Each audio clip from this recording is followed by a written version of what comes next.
But I wanted to say thank you. Welcome to Singers Having Podcasts.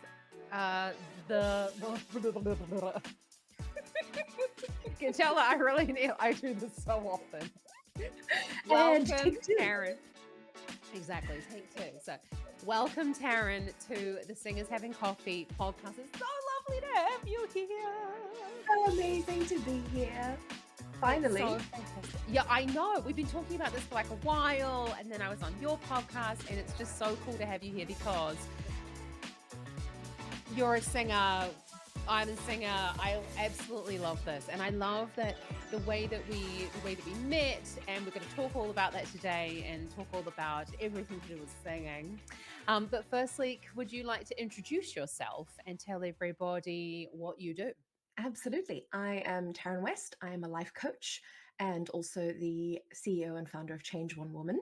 And I specialize in helping female entrepreneurs to live fulfilling and sustainable lives that they really love and that don't kill them along the way. And I have a real soft spot for women who work in service-based industries. So coaches, teachers, consultants, the places where women are helping other women especially, but other people to thrive. And I think that there's such a need for more women in those spaces, but they also need a lot more support. So that's what I do. Oh, that's fantastic. And I totally agree with you. I think a lot of the time, especially in the service industries, well, I mean service industries, in self, when women are solo entrepreneurs as well, we're juggling a whole bunch of different things at once, Mm. and also juggling lines at the same time. And I know that that's through our work together has really really helped me.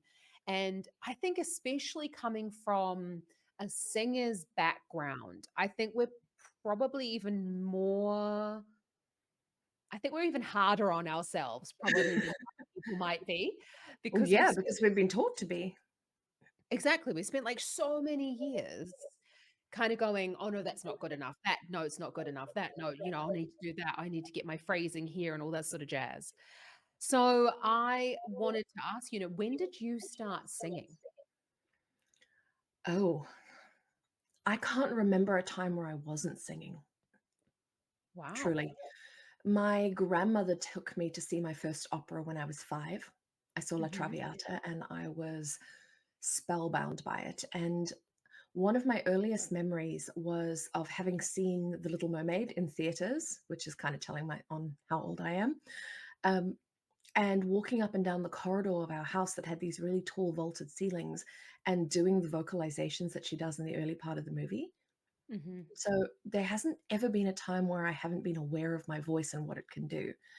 And like I think so many, I started singing in the choir at school and just went from there. So literally my whole life. Oh, that's incredible. Did you start singing lessons really early or did you start later Oh, on? the first singing lesson I actually did when I was about 16, and I was hauled off to a ancient opera singer. This is when I still lived in South Africa. And she must have been in her 90s. She was ancient and foreboding and terrifying. And Mhm. I had my very first singing lesson with her, and she'd been a professional. And it was probably the most terrifying experience of my life up until that point. Because I felt so out of my depth, but I was also so enthralled by it all.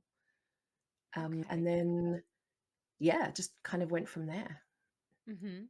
Why did you feel that's so interesting that you said terrifying, because I think I've had a couple of lessons like that as well. You're like half intimidated by the person, half intimidated by their CV and what they've done and kind of going, "Whoa," like you're in awe of this person's Mm. ability, but also from what you want to learn from them. Why was it so I well think it why was because it was the first time I realized how out of my depth I was. Oh, So, okay. although I'd always sung and always been involved in music, I'd never had any kind of formal instruction. So I couldn't read music, I didn't play any instruments. And then being hauled off to this woman who was a consummate professional and suddenly being asked to do things that I didn't know what she was saying. Like when she asked me to harmonize with something, I was like, what does that mean? Mhm. So there was this immediately I was aware of this massive, like, knowledge and skill gap, but also she was completely no nonsense, and being a natural singer, I'd spent my whole life with people going, "Oh, you have such a lovely voice." And then standing in front of this woman who was like, "Well, your posture is terrible, and I don't ever want you to come into my lessons with your hair down again. I need to see your neck and I need to see your jaw." And she was all business. And there was me going, where is the validation of what a pretty voice I have? Like, I was expecting to come in here and you going, "Oh, you have such a nice voice," like I'd heard my whole life. And suddenly Mhm. it was all about, this isn't good enough. It was like this baptism by fire. Yeah. I think that's so challenging when you have especially when you are someone who found singing relatively easy, and when we say a natural singer, for anyone who's not really sure, we would call that someone who essentially has talent, who has a natural ability to sing. As I say, it's usually called talent. I just don't like to use that word because I feel like talent is used in so many different types of ways that it actually undermines a lot of the work that someone puts in. So whereas they might have a Mm. natural talent sound and find singing relatively easy, that can't undermine the fact that you also said, like, you just sang everywhere, and that's still hours that you put into your singing, that's still hours you spent going, "Oh, that doesn't sound quite right. Oh, I wanna do it this way," regardless if that Mm. was with formal instruction or not with formal instruction, that's still a form of training, and I think that But I think that's why it was so shocking, because I had no awareness of the work that actually went into being a singer at that point. Mhm. Um, because I just sung, and now it was like, "Oh, wait, there's technique and there's right ways to do it and wrong ways to do it." It was Yeah. very intimidating. Oh, absolutely, and, like, that must have been really crazy for you as well, because especially if you're so used your whole life to hearing like, "Oh, you're so amazing, you have such a fantastic voice," and then bam, you enter this lady's studio and it's like, "Right, Like, okay." "Hello, reality check." Exactly, like, no positive reinforcement And whatsoever. zero coddling at all. I was so Uh-huh. accustomed to being coddled with my voice, and there was no coddling. She treated me like a professional from the second I walked in, and I was so deeply unprepared for it. Oh, wow. Do you Mm. feel like then that changed, like, because you were obviously serious about what you wanted to do and you went to a singing lessons, at 16, you kind of know that that's what you want. Did you Mhm. I was also 16 when I started singing lessons actually as well. So that's really similar. And I just my singing teacher was very similar in the way that we started. She was classically trained. She was just like no bullshit. And I think that she was almost extra hard on me because I was a natural singer and Mm. almost had, like, a little bit of ego as well going on in my singing as well. Like, I was very sure of myself. A bit. Yeah, because, if everyone tells you the whole time that you're good, you kinda come in and go, "Yeah, I'm good at singing," and you're confident in that respect. Mm. And I almost feel like, yeah, she was kind of almost extra hard on me in that sense. But I actually have to have a talk with her about that. I mean, she is still alive. Mine wasn't as ancient as yours, I think. I'm not sure how old Pamela was actually. I think when you're like 16, you think everybody's old, and she was probably just like 32 or something Oh, like no, that. she was well in her 90s. Like, Okay, she so was legitimately old. it stands to reason then that probably you can't ask your old singing teacher I'm afraid not. what her reasoning was. But do you feel like you got used to that, like, quite quickly then, that kind of style of teaching? Because that's very you gotta, like, really want to learn if that's kind of the way a teacher's coming at you. I don't know that I ever got used to it. I think I just learned to tolerate it, which is slightly different. I never really settled into it, and because I think that early experience, I took it so personally, it Mhm. actually set the stage for a lot of my own self-judgment as a singer, because I internalized a lot of it very, very quickly as evidence that I wasn't actually good enough. Mhm. So, no, I never really got used to it, but I did learn to just say, "This is just how it is." So when you say, like, when you didn't get used to it, then did you feel were you, like, excited to go? That doesn't really sound like it could be very exciting to go. I was never excited to go to lessons, because lessons were always an hour where I had to stare my inadequacies in the face over and over and over and have someone point them out to me. That's how lessons felt to me. Oh my god, that's almost Yeah, like I don't know, it's almost a bit masochistic to kinda, like, be I prepared think to stand there and have a little that. bit.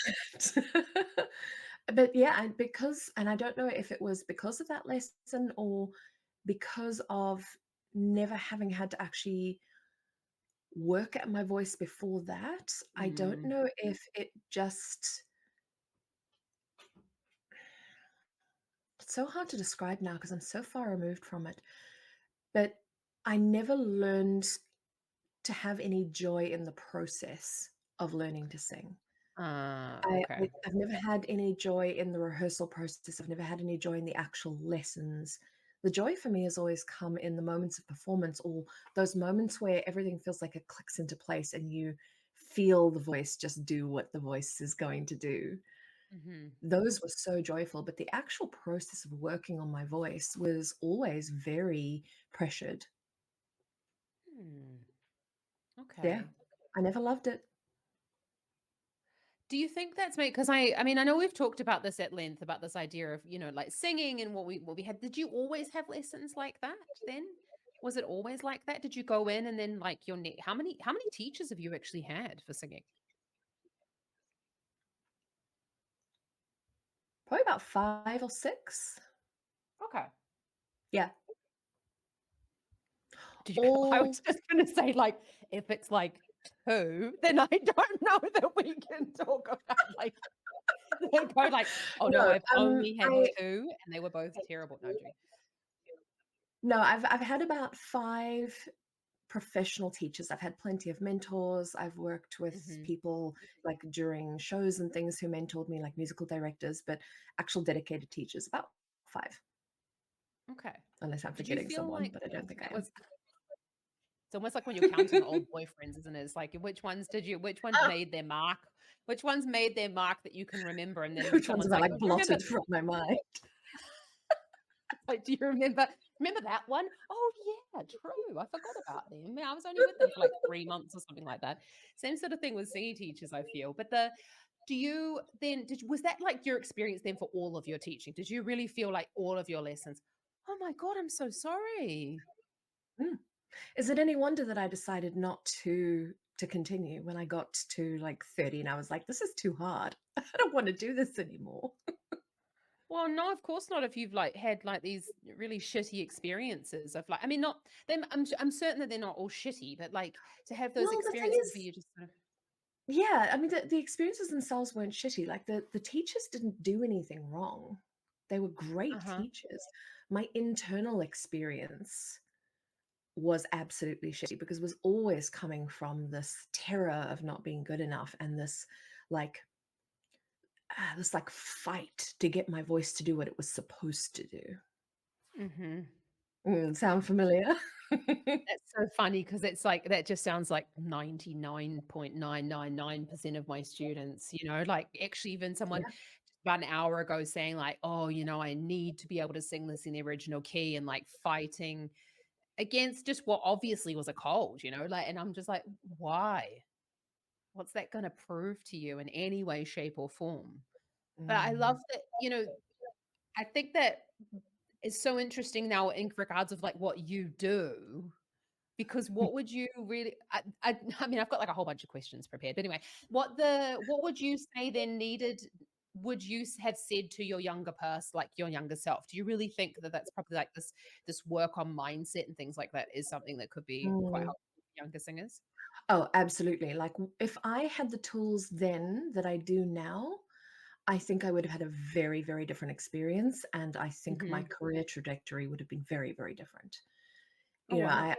I look around at some of my peers that I trained with and performed with, and they're doing incredible things on the world stage. They're doing their debuts in some of the most beautiful opera houses in the world. Yeah. And looking at their success, I know if I had had the tools I needed on a mental level for my mindset, I truly believe that I would have been at that level by now. Oh, wow. How does Mm. that make you feel then that you're not? I mean, I know you've done a lot of work on your Mm. mindset and your your past. we could say that. But how do you feel about it? I have moments of sadness for the life unlived, Okay.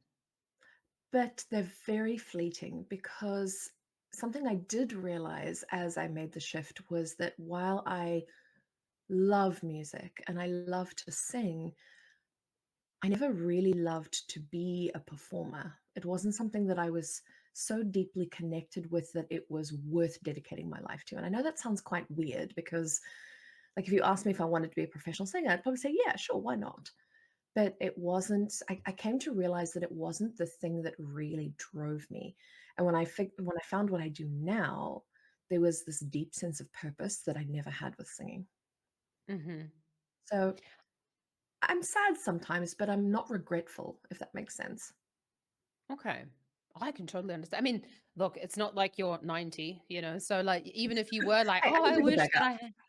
Yeah, exactly, you can. And I mean, like, obviously, as just pure statistics, as we get older, like, people start dropping out of the game. So, I mean, you Well, probably need a bit of training to get the voice back up there, but well, one of my favorite mentors and teachers only started when she was in her 40s, and by the time she retired, she was an incredibly well-respected mezzo soprano yeah. and performed incredibly, like well into her 70s. So, you know, if I wanted to pick it back up tomorrow, I probably could, but I Mhm. don't have a desire to.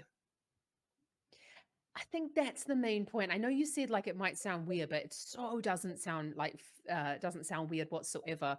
I've been thinking about this a lot, like, recently as well, about this idea of like, "Oh, I didn't make it to the West End," and blah, blah, blah. Mhm. And it's so interesting how we can take that as a failure just because of, like, the life and I love that. I feel like there's a song in, like, the life that I haven't lived. I like that rung a bell in my head. But I feel like we often can see those things as failures because we didn't make it to the Met or we didn't make it to the Royal Opera House, but at the same time, as you just said, like, you didn't love the Actually like, want being to. a performer, like, in the life of it. Yeah. I didn't actually want to.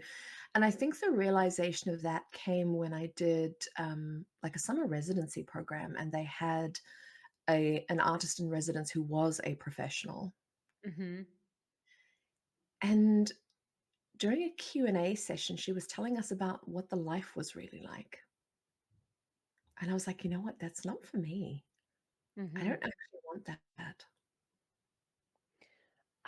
I think that's super that's something I read as well, and I don't know if you've read The Subtle Art of Not Giving a Fuck Hmm. from I can't remember who Mark Manson, right, wrote it? Great book. And I love that firstly, I love the book, but I also love that in the book, he's like, "I wish that, I used to wish that I was a guitarist, but then I Mm, realized that I actually didn't love the life of the guitarist and, like, the journey that it takes to become the guitarist." And I suddenly realized, actually, I'm the same. Like, one of the only reasons why I teach is because I really didn't like being as poor as all of my other colleagues. I'll just totally I admit mean, the that. being poor thing was in there too, let's be honest. Oh my god, like, but it's like being horrifically poor. Like not Yeah. even being able to like, all of my money was going towards getting to getting to auditions, paying singing teachers so that I could prepare for those auditions, and paying the pianist so I could prepare for those auditions. Like, I was all my and doing dance classes to keep myself in shape. Like, it was all going on my job, and I was so poor. I don't think I had, like, a holiday in 10 years. I Sounds think that's familiar. why I'm so jealous of, like, my students now. They finish high school and they're like, "Oh, yeah, I'm just going off to South America for a year," and I'm just like, "Fuck you, I went and worked for 3 months so I could afford to go to this master class and that master class." So, I mean, yeah, that's what I chose to spend my money on instead. Because I mean, to be honest, to continue Yeah. in this industry, you kinda have to do that and do a lot of training. Yeah, I Um did the same. Like, all of my spare money went paying for my lessons, which were not cheap, and paying for language tutors, and paying to finally learn how to read music and do all of those, technical things Mhm. that I didn't have the background on. I must have spent actually, I don't even wanna think about how much I spent on my music career because I will probably just weep. I'm not even gonna calculate it. I'm not going there. I calculated it once actually because I had this big argument with my husband about exactly this, like how, and he was just like, "What is the return on actually becoming a musician?" And I was like, "You really can't look at the return because it's just none." There's really one. I did once calculate how much my wardrobe cost me because being a classical singer and always doing like competitions and recitals, I Yeah. had a massive performance wardrobe. And I Mhm. once worked out that my wardrobe was worth close to $20,000. For Horrifying. That's And crazy. I was And also one of the best dressed singers ever because I loved it. That was one thing I really did love. The whole dressing up for performances really did it for me. But yeah, I spent a fortune on that. oh my god, and, like, can you even imagine that's when, and you stopped when you were, like, 30. Can you imagine if you just, like, kept on going? Your wardrobe would just be, like, probably twice as big because of course, you just get more engagements, and then you just end up having to buy more stuff. Yep. I was really crafty though. I managed to develop a style where I could have very simple dresses Uh-huh. and change the look of them drastically with accessories and things. So I got smart eventually. And I actually still have some of my performance gowns, which I seem unwilling to part with. But yeah, that was a huge expense. It's a massive part of it, and for the costumes and things for the performances. I've Mm. got 2 still. I only fit 2 of them still, I don't and fit any of mine. no, I don't. They're I actually decorative only. I tried all of them on because I wanted to see if they even, like, suited me still. I think I've got about Mm, 10 still back in New Zealand at my mum's, and I was just like, "Right, just give them away." Like, I think we bought them secondhand or, like, somewhere, I can't even remember, at some bridal shop sale, and I was like, "Just sell them or whatever, give them to someone who needs them." But I've still got 2 that, like, moderately suit me still. But don't you think though that that's kind of, I mean, thinking of this idea of like fitting and stuff like that. I was recently looking at a video of me because I was going to say at the beginning that I was going to talk about how we met. So we met because we had the same singing teacher in New Zealand. And we met at, basically it was funny actually because although we had the same singing teacher, we never really saw one another. no, we only really bumped into each other, like, in between changing lessons and when we did performances and did the competition circuit. Exactly. So, like, although, and it's funny actually, isn't it? Because you go to someone for like years and then you really very rarely see the other singers who were in the studio at the same time. Yeah. And we did competitions together. And I was just recently, I thought to myself, oh, yeah, let's do some prep for this podcast.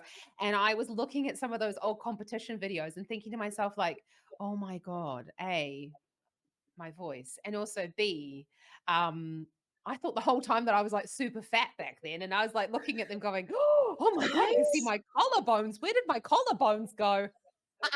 I look back on some of the photos, and that whole being fat thing was a huge issue for me because Mhm. I believed that my voice wasn't good enough, so I had to make sure everything else was spectacular to balance it out. So being thin and being pretty was a huge thing for me. And Okay. when I look back now, I'm like, good Lord, somebody give that girl a sandwich. Because I was so thin. And I remember being so miserable in my thinness. And it's like, wow, the disconnect between what I thought and reality is like this gaping chasm. Well, that makes me I so know. sad. That makes me so sad for little Taryn. I I don't feel sad for little Taryn anymore. There were definitely times where I was like, oh, poor me. But now it just seems like ridiculous. Like I look at it and go, how did I not see this? How was I so blinkered from the reality of my life and who I was and what I was capable of? Like, how do you get that delusional? Because it feels like delusion when I look back. Oh, I mean, yeah, it is, right? Because but I don't know if I don't know if it was ever supported in that way though, if I'm honest. Like, I mean, we had a Mm, very similar group of friends, very similar group of people that we knew at university and sang with and things like that. No one ever told me that I like looked good. or anything Mhm. like that. And I think I mean, I thought the whole time, I mean, yes, fair enough. Early 2000s, heroin chic was in. Anyone that was fatter than Kate Moss was considered fat. So it was like it's crap. Maybe that Truth. was like more 90s, but like early 2000s was still very, Oh, no, we were still all of doing it. absolutely with the, the Christina Aguilera's coming in and all and the Britney Spears and them being like really, really thin. But I don't think it really occurred to our teachers to ever talk to us about that sort of stuff though. No, and it's so interesting because all of my teachers had been professional singers. Mhm. So I wonder, did they just bypass the discussions about that? Because I know they had the same experience, they had to have. When Yeah. you are a professional singer and you are being scrutinized, there has to be that dialogue, and I will never forget, I was part of a a small performance theater that really specialized in helping younger singers, Mhm. and the musical director was wonderful, but she'd been a professional singer, and we were up on stage once, we were rehearsing for something, I don't recall what, and one of the girls was slightly larger. I mean, looking back, she wasn't huge, but she was on the larger side, and the musical director yelled at her in front of the entire group and told her that if she was going to be on the stage, she needed to at least wear like a corset or something to hide her stomach. Now, the cruelty of it is unbearable, but I also recognize that she probably had that modeled for her when she was a professional. And Mhm. she's just passing down the things that she'd been taught. So I know that all of my teachers at some point would have had those experiences where their looks were criticized or their presentation was criticized in a way that undermines your confidence. But you would think, having been through it, they would try not to instill that in the younger singers. They would try a different way, but I guess not. Mm. I think without working on those old, like, thought kinda circles that go around in those old sort of mindsets. I just don't really feel like it wasn't encouraged with that generation, though. It wasn't encouraged to even No, think about that. It was just like you needed to be thinner and that was it, and kind of almost it's in like a this is just the way it is.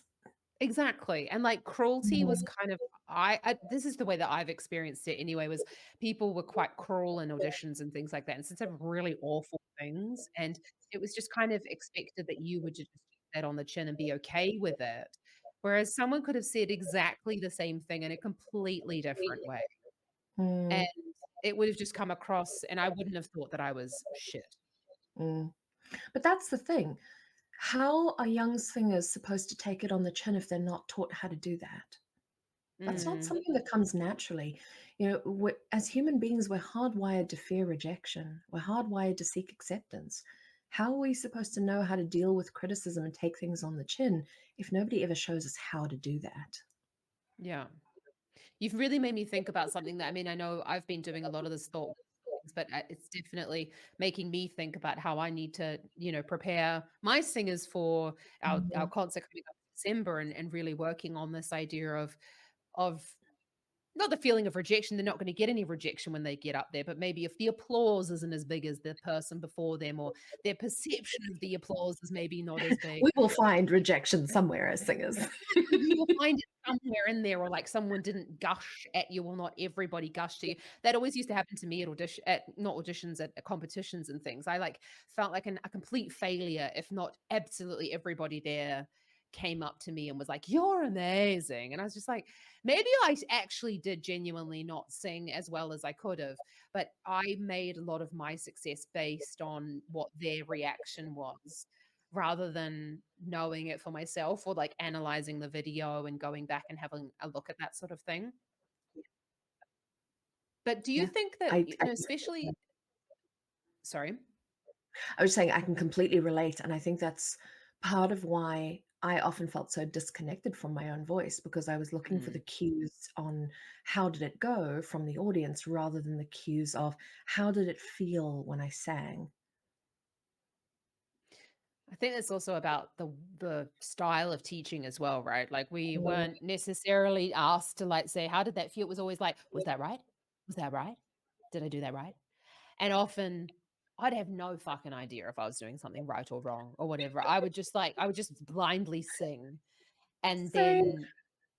then I was just like, "No, that was wrong, but that one was right." And I was like, "What's the difference?" Oh my god, can we have a moment for that? Because how the hell am I supposed to know why it was wrong if you don't explain to me what I did? I can't hear it. If I could hear it, I wouldn't be doing it. That That's used to just drive me crazy. It used to drive me absolutely batty. I would just be like, "That was exactly the same thing that I just did." I mean, look, granted, we didn't have cell phones to record it. Like, if someone says that in my studio now, I'm just like, "Right, let's record the A and the B." Mm. But a lot of and, now we can then, like, quickly play it back, and they're like, "Okay, now I hear it." But back then, there wasn't that, and we still didn't go off the feeling because usually when you're on stage, you can't hear yourself anyway. So, Yeah, you your need to know focus what right feels like, not what right hears like. Sounds Mhm. like. Wow, my English is so bad today. I've understood you. But you get it, right? So, like, you're in this environment where you're already afraid that you're being judged by your peers in the audience. You're already looking Mm, for external validation. The training environment expects you to have the emotional intelligence that you've never been taught to have. And then you don't know what you did wrong because they can't explain it to you because it is such a strange and intuitive process that doesn't always have a way to explain what's working and what's not and why. Like, mhm. it's a recipe for disaster being a singer. I totally agree. I think sometimes it really is. I think especially if it's in the situation of like, I mean, and fair enough, we had teachers that were under that sort of like master student kind of model. And now a lot of it is changing. And a Mm, lot of the ways things are going on are changing. But, I definitely know that my teachers had that master student kind of model. And almost, one of my teachers used to tell me about how, like most of the time, in her day, the singer would live with the teacher so that they never possibly sang incorrectly, and I was just like, "What pressure." that Like, sounds really intense. sounds awful. I mean, like, what isn't that the whole beauty of it is, like, making mistakes and going, "Oh, that kinda hurt. I don't wanna do that again," you know? And discovering this version of your sound in your own way, um rather than kind of being the person that their version of the sound that you should be creating. Because I kind of feel like Mm. I always did that. I always copied exactly like what my teachers were doing. So I would just become like this little parrot rather than, becoming this my own version. I didn't really think a lot, I don't think, when I was singing. I did something way worse than that, I think. Because my earliest experiences with music was basically opera, Mhm. and I had an obsession with certain singers whose voices were very different to mine. Mhm. So I did a lot of mimicry. Yeah. So, creating a lot of false sounds, a lot of false tones. I mean, the the chaos that was caused in my attempt to sound like Maria Callas, for example, with that very dark, rich, deep, almost ugly tone, which is not my Mhm. voice at all. Yeah. And nobody stopped me. Nobody was like, "That's not how you sound. Stop doing that. Like, sing as yours." Oh, actually, I lie. I had one teacher, my very, very last vocal coach, who made me sing Twinkle, Twinkle, Little Star until I wanted to kill her because she wanted me to do it in my own voice. And it was the only song that she could find where I didn't put on a false tone. And she was trying to reacquaint me with what my own voice actually sounded like instead of the Wow. manufactured sound that I thought I was supposed to be producing. Was that Gina Saunders by any chance? No, it was Helen Medlin. Love Helen. Yeah, we love Helen. She's fantastic. That's so interesting because the same thing happened to me with Gina. I think her last name was She's Saunders. Yeah, she was wonderful too. I sang with her briefly. She's amazing, and she was the first one that ever told me to, like, and actually made me to stop darkening my tone because I was the same as you. I just thought like opera, and I was like 20 years old and trying to sound like a 40-year-old lady, and she was just like, "Oh, Zoe, don't do that." Like, what? I mean, I always just loved her accent. It was like the most posh New Zealand accent, but I just love she was the one that opened my eyes to the fact that maybe I didn't need to try and distort my sound, that I could Mm. just be like this bright young voice that I have. And I love that Helen found you a song that you couldn't possibly change. I couldn't mess with it, and she made me do it over and over and over until one day I heard my own voice, Mhm. and it was like, "Oh, that's what it's supposed to sound like." Yeah. Unfortunately, I was already at the point where started to recognize this wasn't what I wanted, Mhm. but it was still such an incredible experience to find my own voice. I think that's so amazing, and especially, like, we learn through mimicry, right? We learn through like, "Oh my god, I love that person's voice. I wanna sing because I wanna sound like that I love them." And there's a Yeah. generation, out that grew up, listening to I wanted to sing because I loved Celine Dion and Barbara Streisand and Judy Kuhn, all these fantastic singers, and I mimicked their sounds. And people can still now recognize which cast recording I learned my songs from based on my phrasing and my use of vibrato and like certain things because I just loved it and I didn't realize I was copying. But that's the human condition, right? We copy, that's how we Mm, learn, that's how we learn to speak, that's like how we learn to walk and do everything that we do is through watching and listening to other people. yeah. But, at some point But it's about unfortunately, mimicry will only take you so far as a singer because the greatest value that you have as a singer is the uniqueness of your voice. So if Mhm. you rely on the mimicry and you try to mold your voice into someone else's, you lose the very thing that needs to be present in order for you to be a successful professional singer. Yeah. Oh, totally, but I mean, I don't think that was I mean, fair yeah, Helen did that with you, I think that's absolutely fantastic, and Gina with Mm, myself, but up until that point, I'd worked with a lot of teachers, and not a single person had ever said to me like, I used to get told, "Sing darker, your voice is too bright, do this, like, random exercise that, like, mm, hurt me," to try and make yeah, myself not sound like me. Yeah? When was your been one? there. I think you and I talked about this a while ago, but it was when Mhm. I was, at sing school, and one of the teachers tried to get me to belt. So she Yeah. taught musical theater, which I'd never done and didn't even like. I'd been classically trained, a lot of bel canto work, and she forced me to belt. And I said to her, "It's painful, like it's actually physically hurting me." And she responded with, "Oh no, it just feels different and unusual. You'll get used to it." And I didn't. I ended up with strain because she kept pushing. And I'd never Mhm. belted before, so I had no idea what I was doing either. And the strain was so bad that I actually missed a huge performance opportunity because I had to withdraw. It Oh, did no. damage. Yeah. It makes That one me I'm still angry angry. about.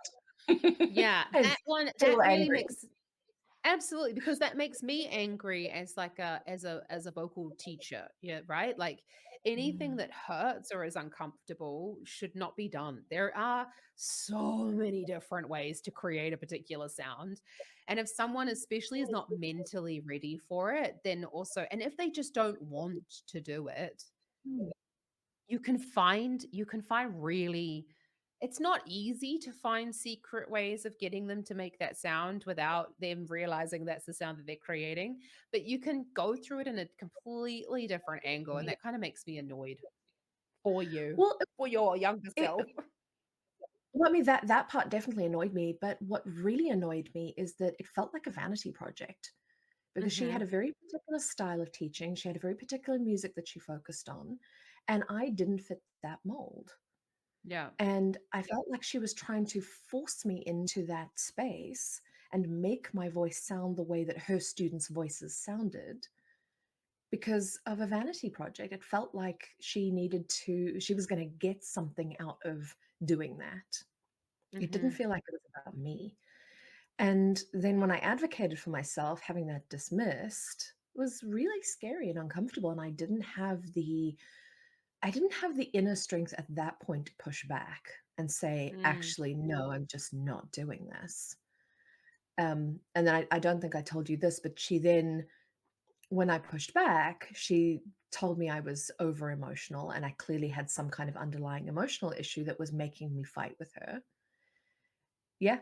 And then in front of the entire group, forced me to confess that I'd just broken up with my long-term boyfriend like a week before coming to the residency program. And she was like, "Oh, well, that's probably what it is. That's the problem." I'm like, "No, bitch. You made me strain by doing something with my voice that I've never done before and don't know how to do." Yeah, it was an Oh my awful god. experience. It was quite traumatic. Oh my god. That's such a honestly, that's such a shame. I don't think that those sort of personal details and stuff like that as well. Yes, that has an impact on it, but like it's no Of one's course. fucking business. Well, first of all, it's no one's business. And secondly, the fact that I'd broken up with my boyfriend had nothing to do with the fact that I don't know how to belt. And I Mm. haven't been classically trained. I've never done this. My voice isn't suited to this. And it Mhm. hurts. Like, yeah, I'm still angry about that incident. And I know I should at some point let it go. But I don't think I've really dug into it to resolve it. I just sort of Uh-huh. was like, whatever, push to the side, deal with it Bitch, one I'm not day, gonna one day think at a about time. you.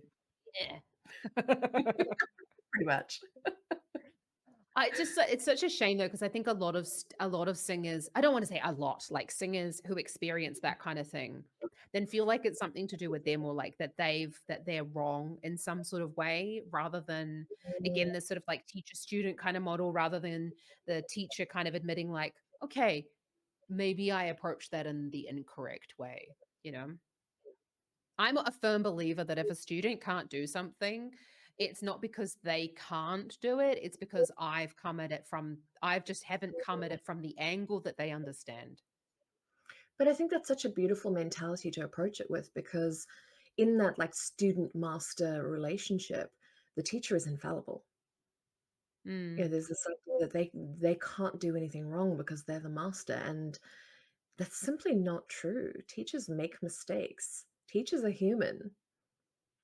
Oh my god. I make lots of mistakes. I forgot and I'm like, I'll freely admit them as well. I used to really struggle with that actually. I used to because I think from coming from all the competitions and like definitely not admitting any kind of weakness that I had, I'm now Mm. full on the other direction.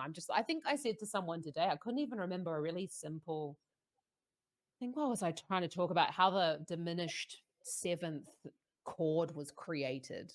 And I was like, "You know what? I'm just gonna have to Google that again." I can't remember. I can't remember the notes in the diminished But I seventh think that's chord. part of why you're such a great teacher because you're willing to admit that you don't know everything. Oh, thank you. I do my best to admit that I have forgotten a large amount of the information that I learned in degree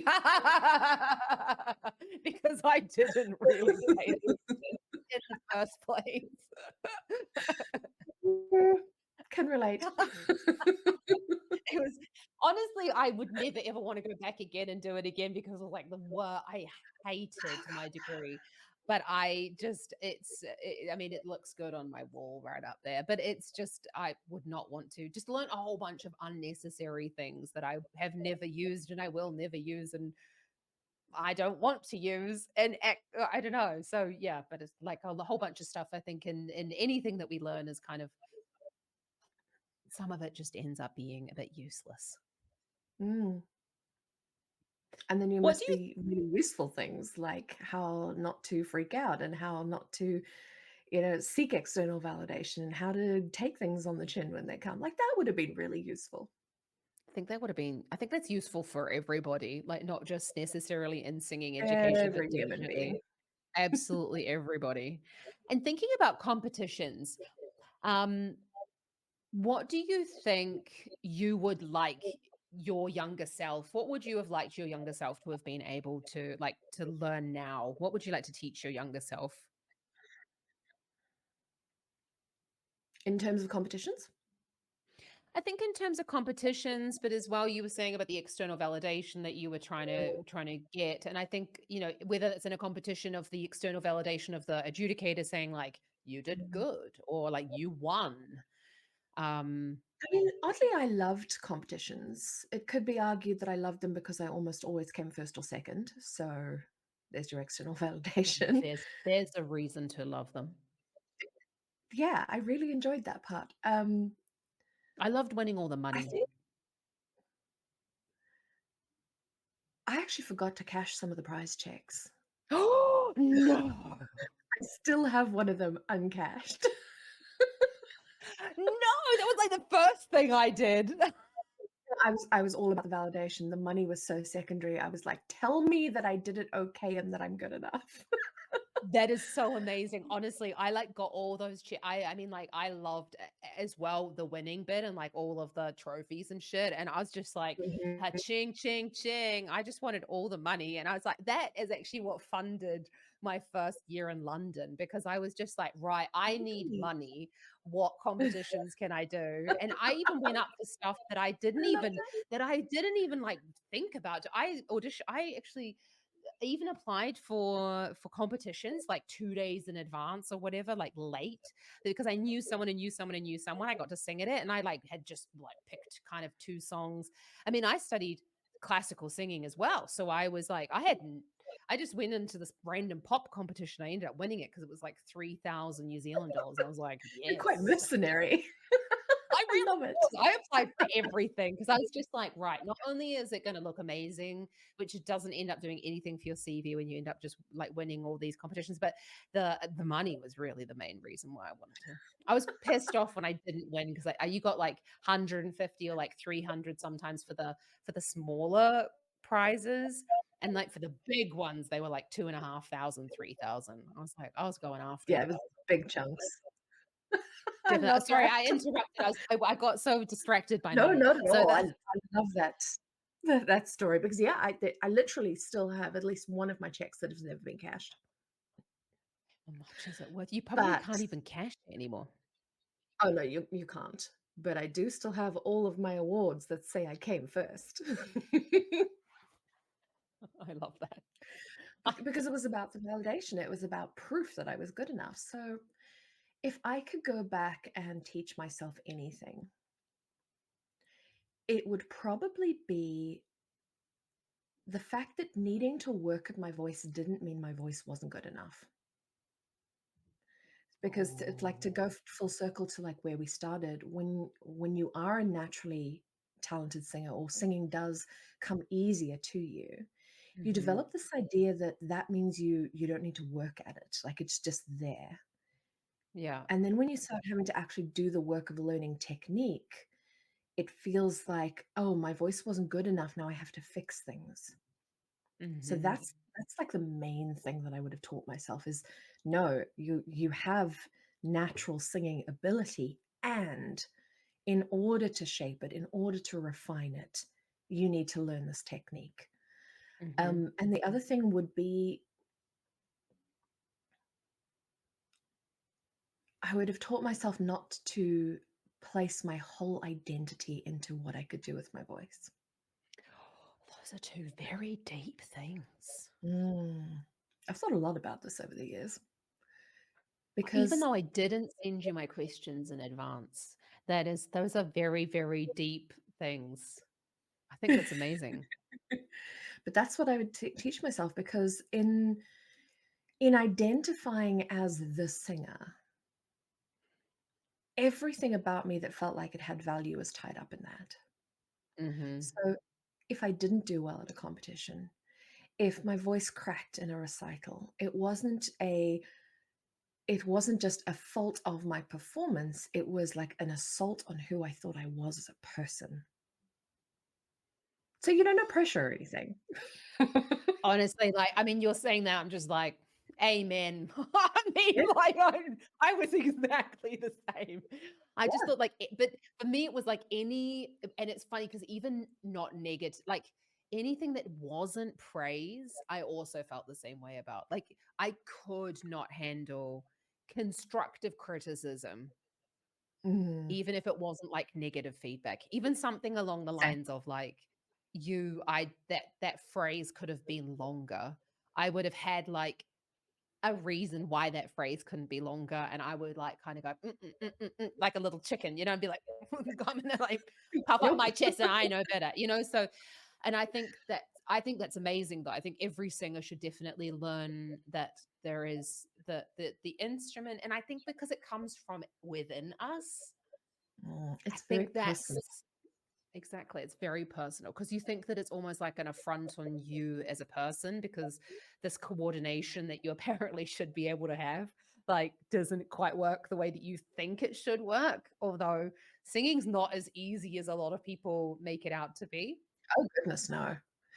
But I think in that idea, like, your voice is your identity, which in some ways, I mean, it is. There's this, like, spiritual element of when you sing, you're sharing something of yourself.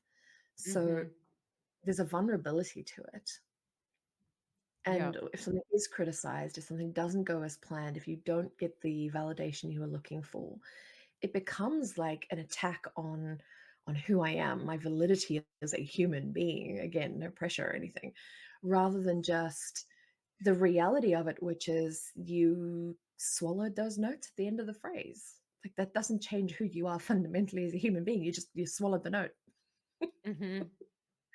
Absolutely. I think that's something that should definitely be, like, in a lot of the work on processing. I mean, I think in 2024, I think we're quite open now about talking about our feelings. I think that there's not a lot of I think there's still not a lot of education around how. I think we kind of like Mhm. get I think I opened my Instagram today and it was like, feel the feelings or whatever, or like emotional intelligence. And I'm like, well, I How mean, am I like, supposed to do how? that? Like, Exactly, like, yeah. how?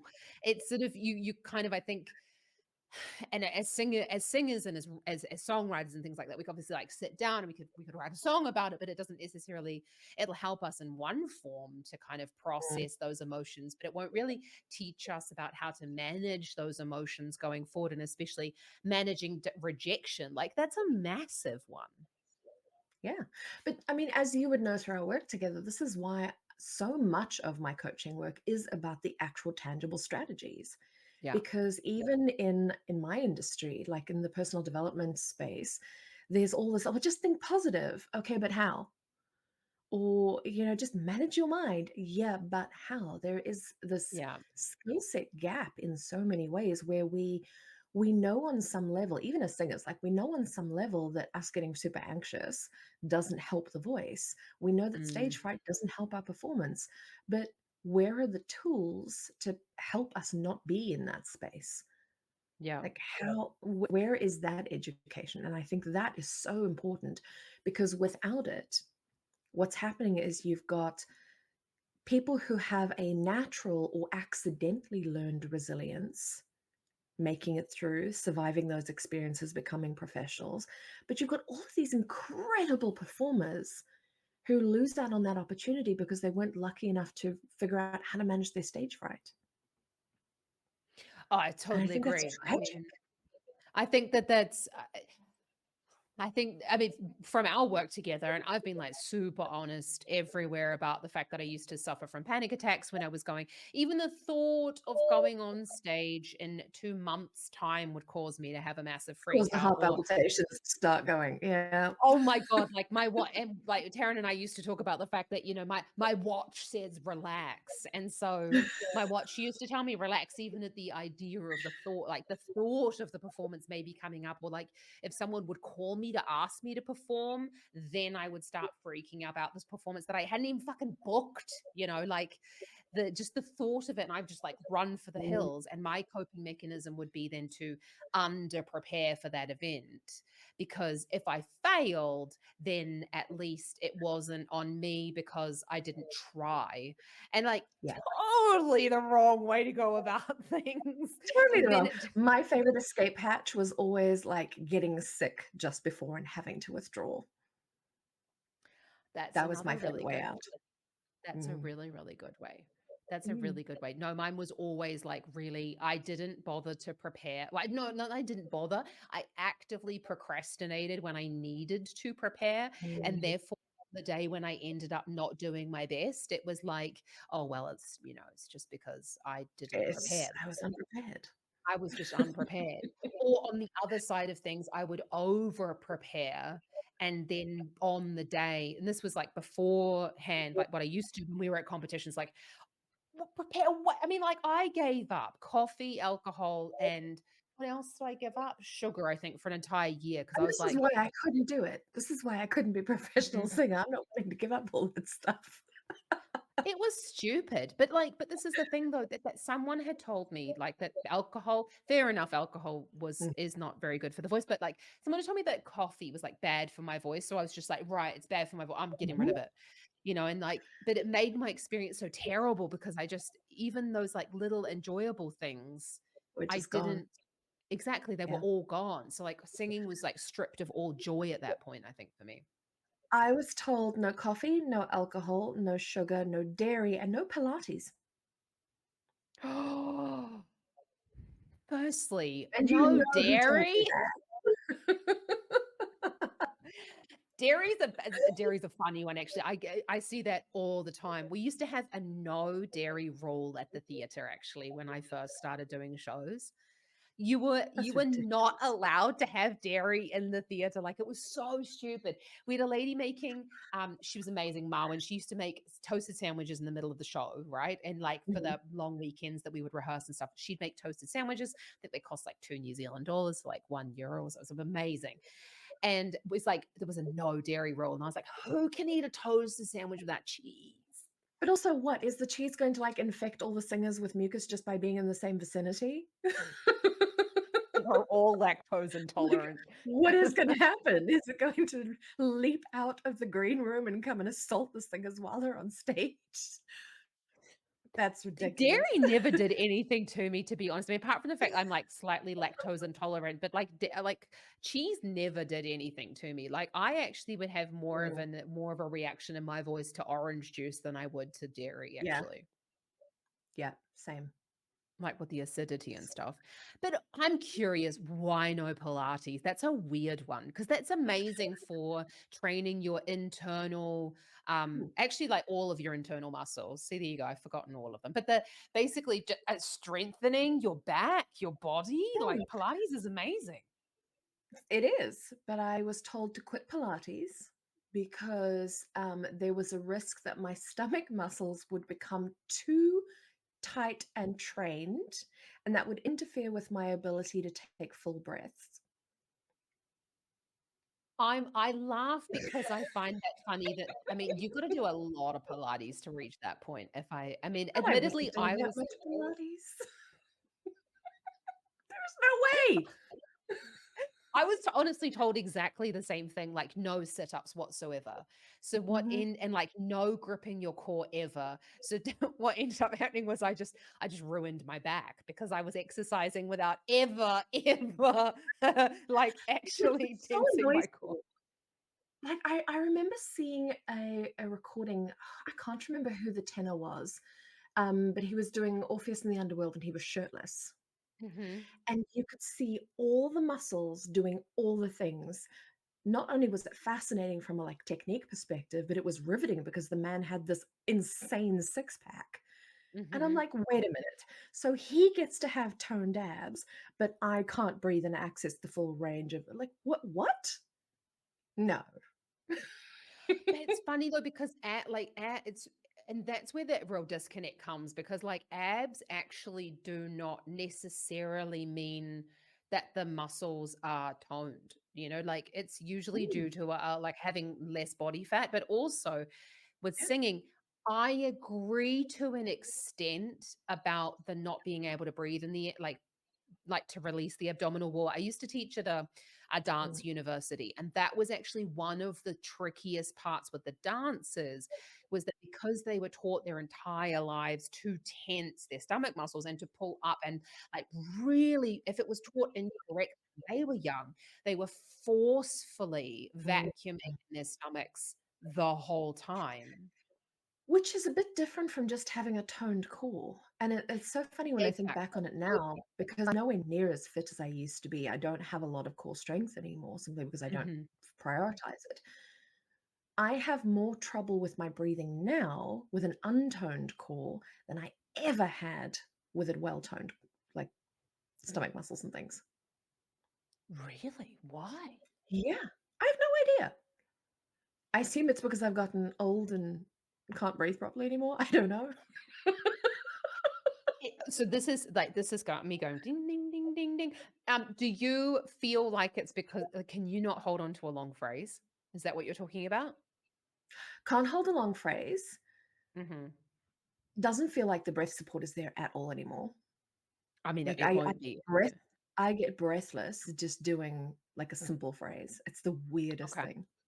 But also, I have not fully warmed up in about 8 years, and I don't put any actual work into my voice anymore, so it's not surprising the muscle memory is gone. I just thought it was really interesting. I mean, it will come back. I was listening to something really recently about muscles, and when you take time off, it was a podcast from Mm. Dr. Mike. He's amazing, talking about like working with muscles, sort of in fitness in general. He was talking about other muscles than singing, but he was saying that when you get back, basically, it takes 2 weeks for the muscles to start to break down, apparently, and Mm. then once you start back up again, like even if you take like 6 months off, your muscles will come back 10 times faster than they were than it Wow. originally took you to form them. And they've done a lot of work on that. Oh, now my husband decides to start drilling upstairs, but whatever. The Between the drilling and the barking dogs, we're doing well today. You can most definitely hear that. Ah, well. The But so you will actually get it back 10 times faster than it Hmm, originally took you to get that. So, I mean, that's if you fascinating. did wanna start, it would take you, like, hardly any time to get back there, but yeah, I Yeah, mean, the breath thing, I think people put too much pressure on themselves about the breath because it really is a lot to do with the strength of your muscles, like, around your ribs and your obliques and things like that, yeah, in order to be able to, like, hold the breath back, yeah, yeah. absolutely. My goodness me, we could talk for, like, a bajillion years all about Oh god, so singing. good. Did we get It's through all of so your questions? Do you know what? I lost track. I honestly, if I there there I love it. I went so off book. I went so off piste that I'm a little bit unsure about whether we did. Hang on a second. Let me just double check. Well, One I love thing that I I didn't get would to see them because it's so much sorry? more fun doing it like this. Oh, I love me that I too. didn't get to see them. I thought about this morning and I was like, do you know what? I'm just not going to send them to you. And also because I did go very off piece. I was like, there's like 20 of them. But that my problem is that sometimes I'm so focused on our conversation that we're going with the flow. I'm I think going that's with more it. important than anything else. I'm going with the flow. I think for me, really, we talked about this idea of this fear of rejection and working on the thought process and working on the identity as the singer. And you at Change One Woman have this amazing community that you're building for entrepreneurs and working with women.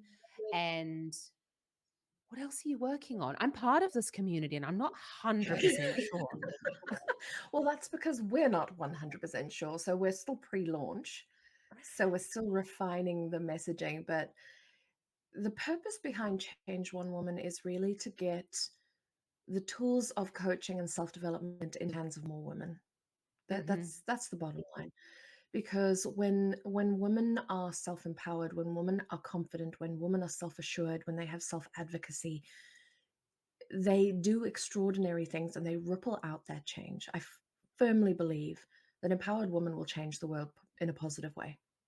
Yeah. Like Oh, that's just like the core of my values.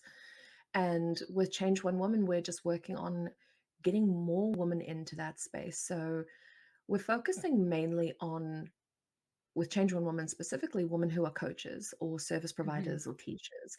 because those are the women who have the greatest level of impact because when they learn it, they then teach it to other people. Yeah. So that's the premise of Change One Woman. But my work is pretty far reaching. So Change One Woman is a project on its own. I, Mhm. as you know, work with people one on one on various aspects of their personal growth. I Mhm. also do corporate programs where I have coaching programs inside businesses to help their team members become more self-assured, to have that self-advocacy, to be able to deal with stress and to be able to deal with rejection, all those kinds of things that we just think we're supposed to figure out and survive, but nobody ever teaches us how. Mhm. I think that's So yeah, amazing. I do a lot I of mean, different now things. I want to stay a member now. Well, I should hope so. I want to stay a member. No, but I don't. No, seriously, I You'd be very personally offended and rejected if you leave the community, just saying. No, don't I don't wanna do that. My people pleaser will come out, no. So the but, full disclosure, Taryn and I work, once a month together, and we have been working for the last I was thinking about this, it's been like 4 years or something like that. Isn't that crazy that we've It's been actually been working longer than together? that. Oh, It's been longer than that has it? because you first reached out almost 6 years ago, and you did a one-off session with me. Was that long ago? It was that long Oh, ago, I looked it up was that when I recently. lost my voice? Yep. That was longer. That was 7 and a bit years ago. It was after you'd lost your voice then, because Ah, we had okay. just moved into our house in Texas, Okay. which was, That oh god, it was about 6.5 years ago now. yeah. You might be right. Time goes Good lord. by. That's amazing. But, for me, it's really important, just full disclosure, and I think that the work that we've been doing together is and the work that I've been doing with you, just and what I've been learning from you has been so helpful for me, not only as a teacher, but I'm just gonna be selfish and say that it was purely for me as the singer, and me as the human being, because I think a lot of the time, especially um, as you said, with female service providers, often the time we give, give, give, give, give, and And then a there's lot of nothing the left. exactly, there's nothing left, and also I think that's for me as the singer as well, was also like the whole time, I'm doing this for someone else, I'm doing this because mum says I'll be good, or like, I'm doing this because this person and I'll do this for this external validation, and so the whole time, I wasn't actually knowing what I wanted. Still Mhm. don't 100% know what I want, but that's I'm like, I'm going with the flow, right now. But my one of my questions was actually with talking about the change one community, what do you think that community, especially, I feel like I know the answer before I'm even asking this, but do you feel like community back then would have benefited you if we'd have had like more Absolutely. of this communication going on between us singers at that time? Because like I had no idea this was going on with you back then. I had no idea that what was going on with you was going on with you. No, it was a But mess up. It was a mess up here. it absolutely, and I know this probably isn't exclusive to the performance community, but there was no community because everyone was in competition with each other. Oh, I know. And and that created, first of all, a massive disconnect from your peers, and Mhm. it created a lack of vulnerability. There was no ways I was going to admit to some of the people that I was competing against that I had stage fright, because they would use it against me, and I watched it Yeah. happen. Like, I've literally seen it happen. So, had I had a sense of community, had you and I been able to have a conversation where we Mm. admitted how scared we were and how frustrated we were and how personally we took everything, just Mhm. knowing that somebody else was experiencing the same thing would have alleviated so much of my self-judgment, because it was like, "Well, I shouldn't be feeling like this. There's something wrong with me that I feel like this." Yeah. Had I known it was normal, had I known that it was everybody in some way or other, not just me, that alone, I think, would have had a huge impact. And then knowing Oh, that abs there were people who had my back, people who, when I came off the stage having screwed up at a competition, would go, "Yeah, that kinda sucked, but you're still really good at this." That would have been life-changing, honestly. oh, it's sad, and isn't it? Because I don't know if it's different now. Because I am putting myself in situations now where I am, I am only being surrounded by people who are positive, and I refuse to Mhm. be in situations anymore. But as you said, I actually just the other day had an audition, well, not an audition, but first rehearsal, and the other singer that was there, I was being again full disclosure, I was just being like, oh God, this is a bit hard, isn't it?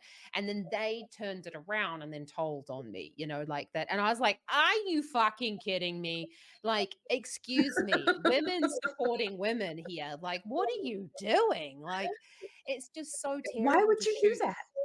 Exactly, like, what a dick move to, like, shoot down, and it's funny because then they, like, blew it they then ended up lying a little bit as well, and I was just like, "I don't even wanna be in this anymore," so that's just Mhm. not me, and I think that, for people listening, it's so important to you don't have to be fake about it, you don't have to go like, "I love you," and you're not really You also necessarily. don't be a dick about it. Exactly. Like, I have vivid memories of sitting in the audience while watching, various singers get up and do their pieces for rehearsals, and the rest of us, like, waiting Mhm. around, for our turn, and just listening to other singers tearing each other apart. Like, sitting there going, "Oh, that person's got such jaw tension," and I'm like, Why would you do that? What do you get out of that apart from bolstering your own fragile ego because we're all so bloody insecure? Yeah. But it was commonplace. It was totally normal to sit there and pick apart whoever was currently on stage, and that doesn't exactly foster a great deal of community or safety in that community. It creates so much isolation. Oh, absolutely. And I think that that's something I think that's a bit of a problem in general in the schools and the universities that actually are okay with that, but also that that behavior gets modeled by other teachers and the way that they Yeah. talk about other people then in those situations. I think that it's about, but I think that's so important for people listening to be, you don't have to be perfect. It's not about it's not, of course you can think like, oh, well, that wasn't very good, and then but you don't have to necessarily say it out loud. But that's the thing.